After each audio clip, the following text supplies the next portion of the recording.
Inhloko yehhovisi likaMengameli ku-ANC uSibongile Besani ithi uMabuza uzokhumuleka ngeqhaza lakhe elikhulu eqenjini. Umchaze njengomuntu obengaphelelwa elwela ubumbano eqenjini.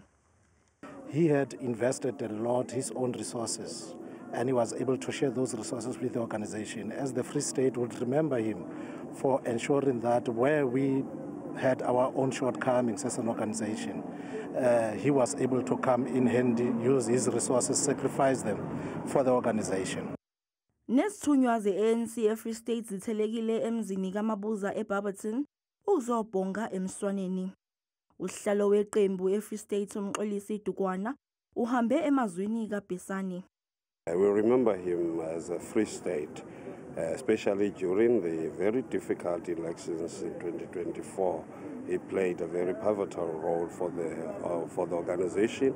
He was there and he supported us with all the resources and his time, and we are therefore very, very grateful for his contribution.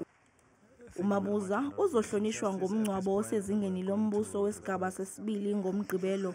Lo mngcwabo uzokube uholwa inhloko yombuso uMengameli uCyril Ramaphosa. Zintathu izinkonzo zesikhumbuzo sikaMabuza ebezihleliwe, enye yazo izobanjwa kusasa ePola Sports Field eHlanzeni eMpumalanga.